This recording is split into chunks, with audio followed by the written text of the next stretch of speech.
I messed up. I really messed up. I complain a lot. And it's true, I do complain a lot about not having a spouse. But I had plenty of opportunities to have a spouse growing up, especially when I was in France. My first time, no, my third year in France, I met a girl, well, a young lady. She's from, I think, Rwanda, but she was adopted by French, uh, the typical French person. She was adopted by this family. Uh, she was gorgeous. She was really nice. Her English was not the best, but it wasn't very bad. We were able to communicate with each other and we liked each other. And I screwed up. I messed it up. You know why? I messed it up because I told myself she's too black for me. Yeah, I'm an African American. And I told myself that this woman who liked me a lot was too dark for me. Where did I learn this? I learned this from the United States. Not particularly the country. I learned it from watching media in the United States. I watched a lot of beauty commercials, a lot of movies where you see the typical, blonde hair, blue eyes, or blonde hair European American, or even just Europeans in general, typical Europeans, like in roles of authority or in roles of heroism or being the hero or being the leader. And I didn't realize that it got to me. I really didn't realize that I was affected by that so much until I went to Europe. And I remember it was during my second year when I finally decided in my head, I had this grand plan. I was like, I'm gonna be as French as possible. I'm gonna be as mainstream French as possible, whatever that means. It means, I guess, I guess it meant at that time that I wanted to fit into French society as good as possible. I wanted to acculturate into French society so well that it would be very difficult for any true-blooded French person to not acknowledge me as being French, right? They couldn't mistake me for anything but being a French person, even though my skin is a little bit different. But yeah, I did this to myself.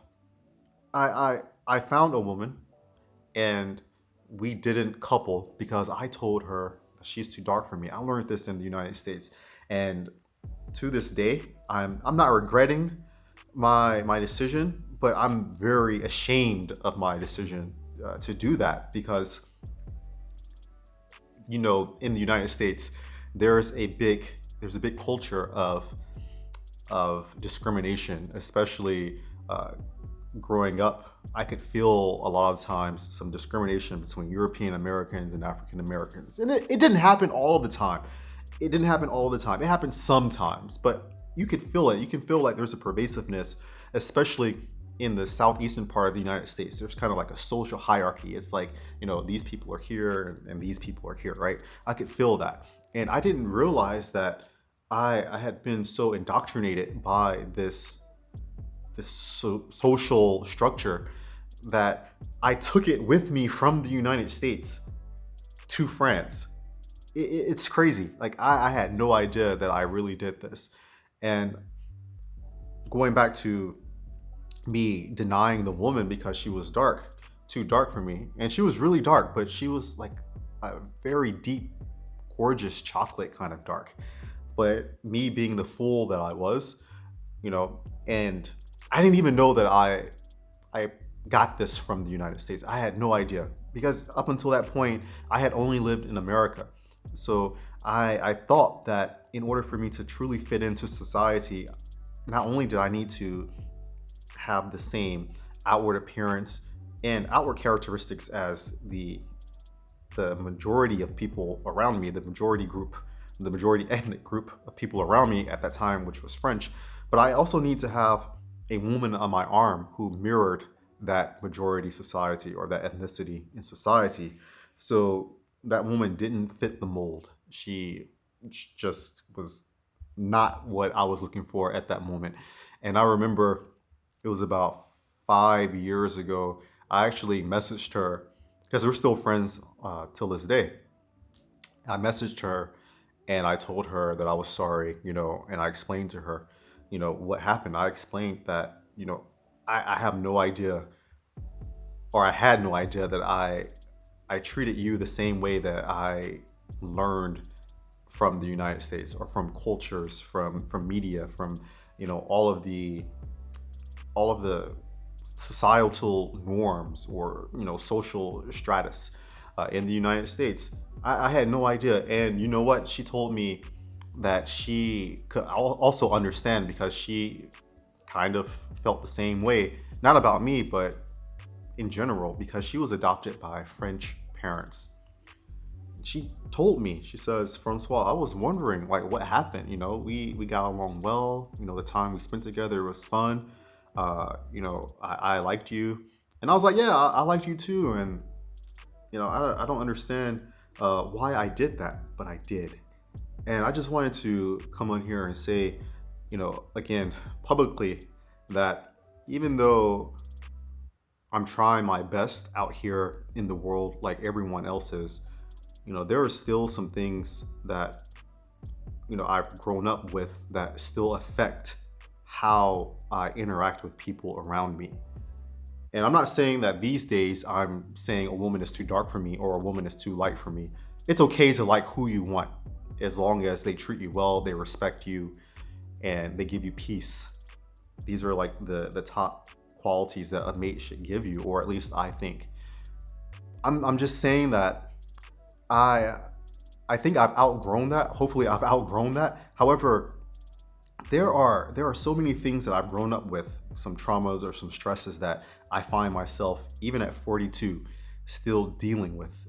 And living abroad, being outside of America kind of gives me an opportunity to take a step back even after being outside of America for 20 years, even after being outside of America for this long. I'm still every day, every week, every month, like taking a step back and wondering like, why did I think like that? Or why do I think like that about certain things, right? Not just with the woman, the young woman in France, but in other areas of my life. It's one of the, I guess, perks of moving outside of America for me, at least. And maybe for other people who have moved outside of their home countries, being able to live in another culture and to take a step back and to think and to kind of rewire yourself and to analyze like your decision making and to find out that a lot of why Francois makes the decisions he makes is because of the wiring he received growing up in a certain culture, and this culture was the United States. And I'm happy that I have this opportunity to live outside of the US, to live in another country, to live in other countries, and to have a mix, to take, a little bit of this, a little bit of that, and add it to, my new being, so I'm better able to make decisions that can propel me to reach my potential.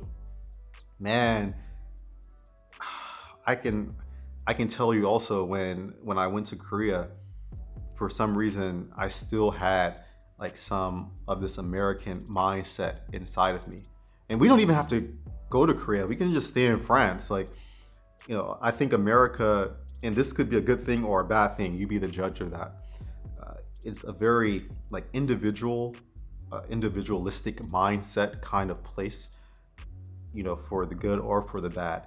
But I took that with me to France, and I remember it reared its ugly head one night when I was at dinner.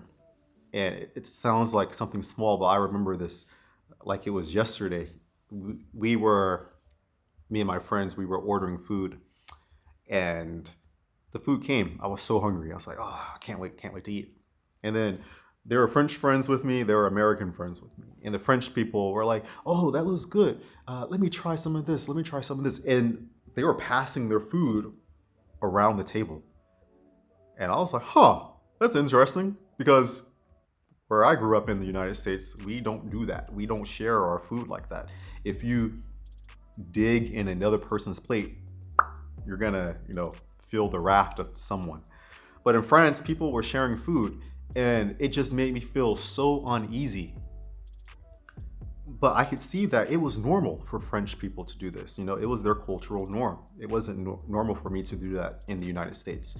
And I'm not saying that French culture is better than the American culture. I'm just saying how, I took all of America with me that I thought I was leaving behind. I thought I was, beginning my life transforming into this new expat, this new international being that has, all of this cultural knowledge, this cultural intelligence that's going to set me apart from all of my American counterparts. But it didn't. I still had this American mindset that it was me first. And at the detriment of not being able to fully enjoy dinner with my friends because I didn't want to share. I didn't want to share at all.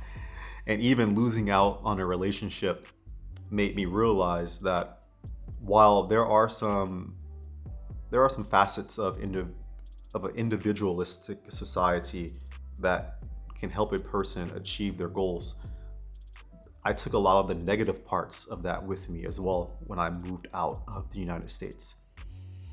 And yeah, I feel very, very ashamed of this. But part of this channel is for me to not hide stuff that I keep inside of me. I want to be able to release all of these, not negative attributes of myself, but all of these traumas, all of these stresses. I want to release them. I want to talk about them because it's therapeutic for me, but also hoping that aspiring expats, or if you're an expat now, if you're living abroad and you're going through similar situations, you can learn from me. You can hopefully not make the same mistakes that I make. But all that to say that being outside of America is really changing me.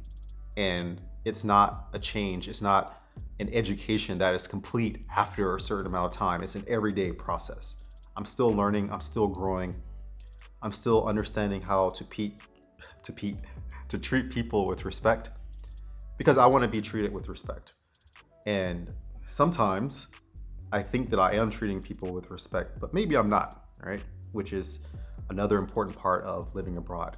Just learning about cultural intelligence, like understanding like the triggers, cultural cues, norms, mores, stigmas that exist in the culture where you want to move or where you live. And it's not always a good thing to live based on what you learned from your home culture. I'm talking to me, not to you. I'm talking to me because I messed up. I messed up with that young lady, and I didn't realize it until it was too late. And because of that, I complained later in my life about not having someone when there was already someone there for me at that point in time. I don't know. Maybe I'm making sense, maybe I'm not. But it's just something I wanted to get off of my chest. And I felt as if I could share this part of my life with all of you out there. Thank you for watching. Hope you got some value from this. Let me know in the comment section, like, have you ever experienced something similar? Like, does that make me a bad person? What happened with the young lady because of how I was raised in America? What do you think? Hope to see you in the comment section and in the next video. Take care, guys. Peace.